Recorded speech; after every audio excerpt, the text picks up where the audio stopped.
दोस्तों, खबर यह है कि जेएनयू के पूर्व छात्र उमर खालिद और शर्जिल इमाम इन दोनों को फिलहाल जमानत नहीं मिली है। वहीं दूसरी तरफ मीरान हैदर, गुलफिशा और कुछ अन्य आरोपियों को इस मामले में जमानत मिल चुकी है। इन सभी लोगों पर दिल्ली दंगों के दौरान साजिश रचने, हिंसा भड़काने या उसमें शामिल होने के आरोप लगाए गए हैं। लेकिन इस वीडियो में हम आपको ये नहीं बताएंगे कि अदालत में क्या बहस हुई, बल्कि ये बताएंगे कि सोशल मीडिया पर लोग इस फैसले को कैसे देख रहे हैं और इस पर कैसी प्रतिक्रियाएं आ रही है। सोशल मीडिया पर यह चर्चा तेज है कि जिन 7 आरोपियों का मामला था उनमें से 5 को जमानत मिल गई, लेकिन 2 लोग उमर खालिद और शर्जिल इमाम को अब भी राहत नहीं मिली है। इसी बीच वरिष्ठ पत्रकार शीतल पी सिंह ने सोशल मीडिया पर इस फैसले से जुड़ी कुछ जानकारियां साझा की हैं, जो अब चर्चा का विषय बन गई है। शीतल पी सिंह के मुताबिक इस मामले में जिन 2 जजों ने फैसला सुनाया, उनकी पृष्ठभूमि को लेकर सोशल मीडिया पर सवाल उठाए जा रहे हैं। ये भी कहा जा रहा है कि इन्हीं जजों ने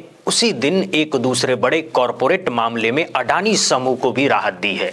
हम साफ कह दे रहे हैं, ये सारी बातें सोशल मीडिया पर लिखी जा रही है। इन दावों की पुष्टि हम स्वतंत्र रूप से नहीं कर रहे हैं। एक और बात जो चर्चा में है वो ये है कि उमर खालिद और शर्जिल इमाम के लिए अब अगली जमानत याचिका लंबे समय तक सूचीबद्ध नहीं होगी। बताया जा रहा है कि दोनों लगभग 5 साल से जेल में हैं और अभी तक मुकदमे का ट्रायल पूरी तरह शुरू नहीं हुआ है। इसी वजह से ये मामला फिर से सोशल मीडिया पर तेजी से तूल पकड़ रहा है। कुछ लोग इसकी तुलना अन्य हाई प्रोफाइल मामलों से भी कर रहे हैं। लोग सवाल पूछ रहे हैं कि जिन लोगों को बार बार पैरोल मिल रहा है या जिन पर गंभीर अपराधों के आरोप थे, उन्हें जमानत कैसे मिली। राम रहीम, आसाराम जैसे नाम भी इस चर्चाओं में लिए जा रहे हैं। इसी बीच यूट्यूबर और social political content creator Dhruv Rathee ने भी एक पोस्ट शेयर की। ध्रुव राठी ने सवाल उठाया कि दिल्ली दंगों के दौरान जो लोग खुलेआम हेट स्पीच देते नजर आए थे, उनका क्या हुआ। उनके पोस्ट के बाद यह बहस और तेज हो गई है कि क्या कानून का पैमाना सबके लिए एक सा है। मामलों के अंतर्राष्ट्रीय स्तर पर भी ध्यान मिला है। खबरों के मुताबिक न्यूयॉर्क के नवनिर्वाचित मेयर और अमेरिका के कुछ सांसदों ने इस मुद्दे पर चिट्ठियां लिखी है। इसके बाद ही कुछ आरोपियों को जमानत मिली, लेकिन 2 नाम अब भी हैं जो जेल में हैं। सोशल मीडिया पर सबसे ज्यादा चर्चा एक पोस्ट को लेकर हो रही है जो वरिष्ठ पत्रकार शीतल पी सिंह से जोड़ा जा रहा है। इस पोस्ट में लिखा गया है कि अगर उमर खालिद या शर्जिल इमाम ने बलात्कार किया होता, किसी की हत्या की होती या खुलेआम गोली मारो जैसे नारे लगाए होते, तो शायद उन्हें कब तक जमानत मिल चुकी होती। पोस्ट में यह भी लिखा गया है कि उन्होंने ऐसे अपराध नहीं किए हैं और यही बात उनके खिलाफ सबसे बड़ी बन गई है। और पोस्ट के अंत में लिखा गया है, नो बेल ओनली जेल। फिर यह सवाल उठाया गया है कि क्या आज के भारत में न्याय व्यवस्था को समझने के लिए हर फैसले के बाद जजों की पृष्ठभूमि देखनी पड़ेगी। यह सवाल सिर्फ अदालत का नहीं, यह सवाल लोकतंत्र, न्याय और भरोसा का है। फिलहाल यह मामला सिर्फ कोर्ट रूम तक सीमित नहीं है, यह बहस सड़कों से लेकर सोशल मीडिया तक फैल चुकी है और यही वजह है कि यह खबर आज एक बार फिर से देश भर में चर्चा में है। दोस्तों, इस पूरे मामले में सोशल मीडिया पर सबसे ज्यादा जो पोस्ट वायरल हो रही है वो सौमित्र राय और प्रियंका मंजरी की बताई जा रही है। इस ट्वीट को हजारों लोग रीट्वीट और शेयर कर रहे हैं। इसके बाद अब मैं वरिष्ठ पत्रकार शीतल पी सिंह की वो पोस्ट बताना चाहता हूं जिसे लेकर सबसे ज्यादा चर्चा हो रही है। शीतल पी सिंह ने काफी एहतियात के साथ अपनी पोस्ट की शुरुआत की। उन्होंने सीधे आरोप नहीं लगाए बल्कि सवाल पूछा। उन्होंने लिखा है, क्या यह सिर्फ एक संयोग है। इसके बाद वे उमर खालिद और शर्जिल इमाम की जमानत याचिका खारिज करने वाली सुप्रीम कोर्ट की बेंच में शामिल न्यायाधीशों की पृष्ठभूमि के बारे में जानकारी साझा करते हैं। पोस्ट के अनुसार न्यायमूर्ति अरविंद कुमार गुजरात उच्च न्यायालय के पूर्व मुख्य न्यायाधीश रह चुके हैं और बाद में सुप्रीम कोर्ट में पदोन्नत हुए। वहीं न्यायमूर्ति NB अंजारिया अपने प्रारंभिक करियर में गुजरात उच्च न्यायालय में वकील के रूप में प्रैक्टिस करते थे। बाद में वे उसी अदालत में न्यायाधीश बने और फिर कर्नाटक उच्च न्यायालय के मुख्य न्यायाधीश नियुक्त हुए। शीतल पी सिंह की पोस्ट में यह भी लिखा गया है कि इसी बेंच ने उसी दिन एक अलग मामले में अडानी पावर कंपनी को गुजरात सेज विवाद में कस्टम ड्यूटी में राहत दी। फिर वो साफ लिखते हैं कि यह जानकारी साझा की जा रही है ताकि लोग खुद समझ सकें और अपने निष्कर्ष खुद निकाल सके। इसके बाद सोशल मीडिया पर कुछ कुछ और पोस्ट भी तेजी से वायरल हो रही है।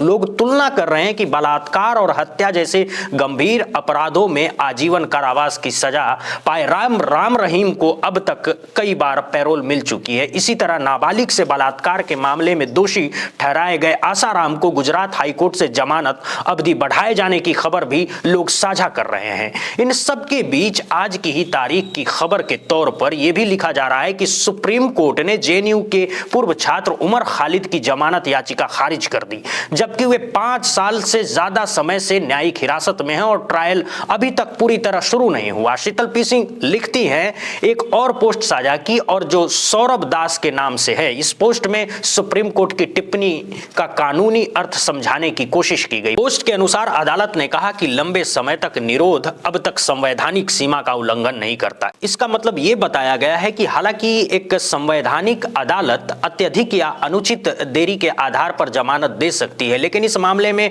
कारावास की अवधि अभी उस स्तर तक नहीं पहुंची जहां यूएपीए के सख्त प्रावधानों को निरस्त किया जा सके। पोस्ट में यह भी लिखा गया है कि अदालत के अनुसार अनुच्छेद 21 के तहत जीवन और व्यक्तिगत स्वतंत्रता का अधिकार अभी इस मामले में संवैधानिक रूप से उल्लंघित नहीं माना गया है। ये कानूनी व्याख्या आज सोशल मीडिया पर सबसे ज्यादा चर्चा में है। इसी वजह से लोग बार बार कह रहे हैं कि जो सवाल टीवी चैनलों और अखबारों में खुलकर नहीं दिखते, वो सवाल आज सोशल मीडिया पर उठाए जा रहे हैं। यही कारण है कि लोग कह रहे हैं सोशल मीडिया ही आज सच्चा मीडिया बनता जा रहा है, सोशल मीडिया ही बहुजन मीडिया की भूमिका निभा रहा है। फिलहाल ट्विटर यानी एक्स पर यही पोस्ट सबसे ज्यादा शेयर की जा रही है और यही वजह है कि यह मामला एक बार फिर से देश भर में बहस का विषय बन गया है। दोस्तों, इस वक्त शर्जिल इमाम और उमर खालिद को लेकर जो खबर सामने आई है वो आज की सबसे बड़ी खबरों में से एक मानी जा रही है। खबर यह है कि उमर खालिद और शर्जिल इमाम को सुप्रीम कोर्ट से जमानत नहीं मिली, लेकिन इस फैसले के बाद जो सबसे ज्यादा चर्चा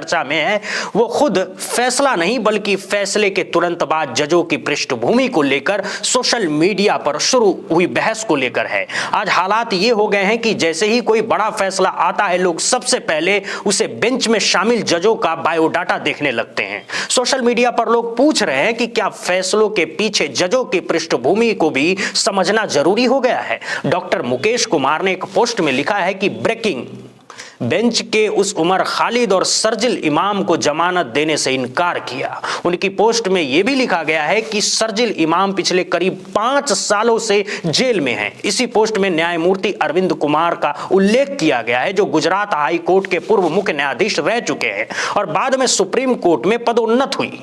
साथ ही न्यायमूर्ति NB अंजारिया का नाम भी है, जिनका प्रारंभिक न्यायिक करियर गुजरात हाई कोर्ट से जुड़ा रहा है। ये सारी जानकारियां सोशल मीडिया पर लगातार शेयर की जा रही हैं। अब सवाल यह उठ रहा है कि हर फैसले के बाद जजों का बैकग्राउंड इस तरह सार्वजनिक बहस का विषय बनने लगे तो क्या यह न्यायपालिका की विश्वसनीयता के लिए एक चुनौती नहीं है?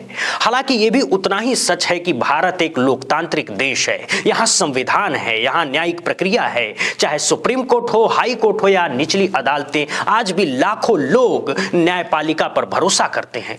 लोगों को आज भी लगता है कि भारत की न्यायिक प्रणाली दुनिया की बेहतर प्रणालियों में से एक है और उस पर भरोसा बनाए रखना जरूरी है। लेकिन यह भी एक हकीकत है कि सोशल मीडिया पर फैसलों की आलोचना तेजी से बढ़ती जा रही है। यहां यह साफ कहना जरूरी है कि किसी फैसले की आलोचना करना, उसके गुण दोष पर चर्चा करना कंटेम्प्ट ऑफ कोर्ट नहीं होता, जब तक कि जजों पर निजी या अपमानजनक हमला न किया जाए। इस मामले में भी लोग ये कह रहे हैं कि जो जानकारी साझा की जा रही है वो पहले से सार्वजनिक डोमेन में मौजूद है।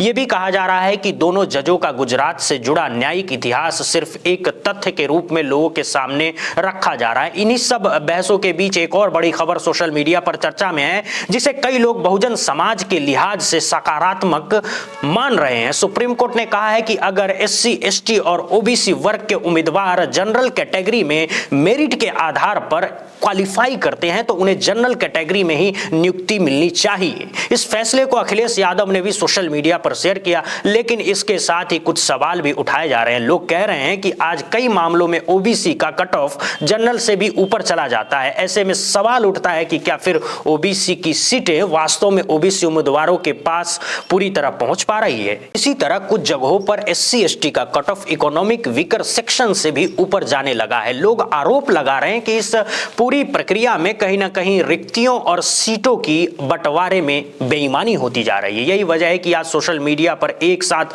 कई मुद्दे आपस में जुड़ गए हैं। न्याय, जमानत, जजों की पृष्ठभूमि और सामाजिक न्याय। और यही कारण है कि यह मामला सिर्फ एक केस नहीं रह गया बल्कि एक बड़ी सार्वजनिक बहस का रूप ले चुका है। तो दोस्तों, ये तमाम बड़ी खबरें हैं जो इस वक्त सोशल मीडिया पर तेजी से वायरल हो रही है। इसीलिए बार बार ये कहा जा रहा है कि आज के समय में सोशल मीडिया ही सच्चा मीडिया बनकर उभर रहा है। हालांकि आज कई मुद्दे चर्चा में हैं, लेकिन सबसे ज्यादा बातचीत उमर खालिद की जमानत को लेकर हो रही है। फिलहाल स्थिति यह है कि सुप्रीम कोर्ट की 2 जजों की बेंच ने उमर खालिद और शरजील इमाम को जमानत नहीं दी है।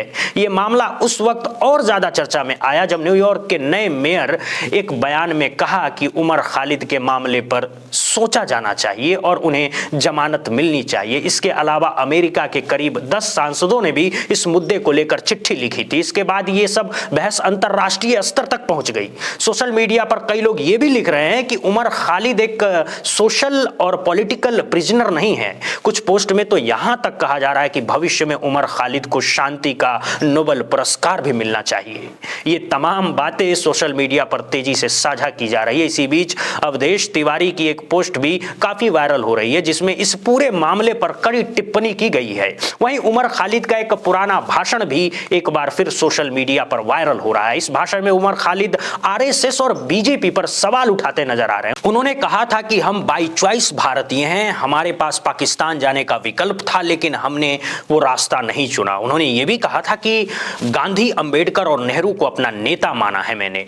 और यह भी दावा किया गया था कि आरएसएस ने कई दशकों तक अपने मुख्यालय पर तिरंगा नहीं फहराया। आज यही बयान उनके समर्थक सोशल मीडिया पर बार बार कोट कर रहे हैं। वहीं दूसरी तरफ जो लोग उमर खालिद पर राष्ट्रद्रोह के आरोप लगाते हैं वो भी इन्हीं बयानों को लेकर उन पर सवाल उठा रहे हैं। यानी ये मामला अब सिर्फ कोर्ट तक सीमित नहीं है, ये बहस सोशल मीडिया, राजनीति और विचारधाराओं तक फैल चुकी है। ये थी आज की वो सबसे बड़ी खबर जो सोशल मीडिया पर सबसे ज्यादा वायरल है। एक बात अंत में कहना जरूरी है, डर के कारण ईमान की बात न करना मुर्दों की पहचान होती है। इसी के साथ आज के लिए इस वीडियो में इतना ही।